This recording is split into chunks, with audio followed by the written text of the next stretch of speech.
Hello दोस्तों, नमस्कार। मैं अमित और आप सभी का स्वागत है स्टडी विद अमित चैनल पे। आज की इस वीडियो में क्लास 10th हिंदी का बहुत ही प्यारा चैप्टर है सूरदास जी का। और इसमें हमने पद्यांश 1 कंप्लीट करा दिया था, उसका संदर्भ, प्रसंग, व्याख्या सब करा दिया था। और आज की इस वीडियो में पद्यांश 2 का जो हमारा ये पद्यांश 2 दिया हुआ है, इसका हिंदी अनुवाद, संदर्भ, प्रसंग, व्याख्या सब करने वाले हैं। तो बहुत ही ध्यान से आप लोग देखिएगा। और चलिए दोस्तों स्टार्ट करते हैं। सबसे पहली जो हमारी लाइन है कि अविगत गति कछु कहत ना आवे। मतलब सूरदास जी कहते हैं कि निर्गुण ब्रह्म की उपासना करना कठिन है, उसके स्वरूप के विषय में कुछ नहीं कहा जा सकता। और क्या कहते हैं सूरदास जी कि निर्गुण ब्रह्म की उपासना का आनंद का वर्णन कोई व्यक्ति नहीं कर सकता। मतलब उसकी जो उपासना लोग करते हैं, उसका जो वर्णन है कोई व्यक्ति नहीं कर सकता। और आगे क्या कहते हैं कि जो गूंगे मीठे फल को रस अंतर्गत ही भावे।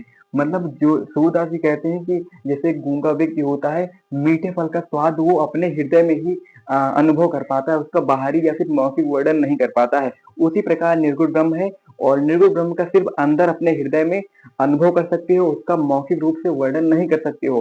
क्योंकि निर्गुण ब्रह्म का ना तो कोई आकार है और ना ही कोई उसका रूप है, इसलिए अपने सिर्फ हृदय में उसका अनुभव कर सकते हो, उसका बाहरी वर्णन नहीं कर सकते हो। और आगे क्या कहते हैं कि परम स्वाद सबही सुनिरंतर अमित तोष उपजावे। मतलब निर्गुण ब्रह्म की उपासना से मतलब अत्यधिक, मतलब क्या होता है, सुख प्राप्त होता है, शांति प्राप्त होती है उसकी उपासना से।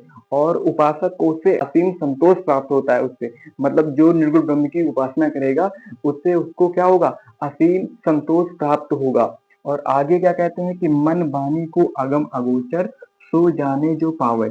मतलब मन और वाणी द्वारा जो उस निर्गुण ब्रह्म तक नहीं पहुंच सकते, यानी इंद्रियों से परे है, उसे हम अगम और अगोचर कहते हैं। ठीक है।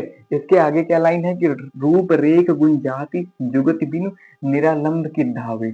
मतलब उस निर्गुण रूपी ईश्वर का ना तो कोई रूप है, ना ही कोई आकृति है, और ना ही उसके कोई गुण है। ठीक है, उसके ना ही कोई गुण है। तो ऐसे जो निर्गुण ब्रह्म है की उपासना करना बहुत ही कठिन है, और उसको प्राप्त करना भी बहुत कठिन है, क्योंकि ना ही उसका कोई रूप है, ना ही कोई आकृति है उसकी। तो ऐसे ईश्वर तक हम कैसे पहुंच सकते हैं, ना ही उसका ना कोई रूप है। जब रूप होता है तो हम उसको जानते हैं, जब उसका कोई रूप ही नहीं है तो उस तक हम कैसे पहुंचेंगे, किस प्रकार। तो इस प्रकार सूरदास जी ने क्या कहा है, सब विधि अगम विचार ही ताते। इसी प्रकार सूरदास जी ने कहा है कि सब प्रकार से हमने विचार करके ये जाना है, और हमने विचार करके ये पाया है कि सूर सगुन पद गावे। मतलब सब तरीके से सूरदास जी ने विचार किया और उन्होंने श्री कृष्ण के पद गाना स्टार्ट कर दिया, तो वो सगुण में आ गए, निर्गुण छोड़कर। तो निर्गुण में क्या होता है कि ना कोई ईश्वर का ना कोई रूप होता है, ना कोई आकार होता है, ना ही कोई आकृति होती है, सिर्फ उपासना की जाती है, और अपने हृदय में करोगे उसका मौखिक वर्णन नहीं कर पाओगे। तो बस इसका हिंदी में अनुवाद यही था। अब देखो इसका संदर्भ कैसे लिखते हैं।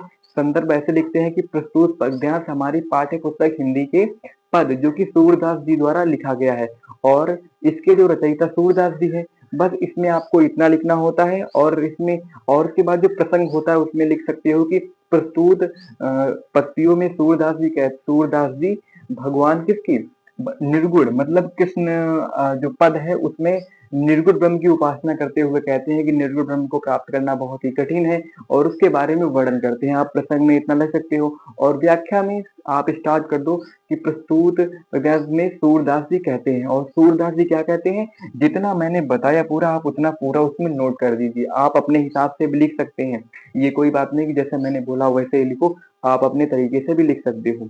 तो चलिए इसको जल्दी से नोट करिए, अगर नोट करना हो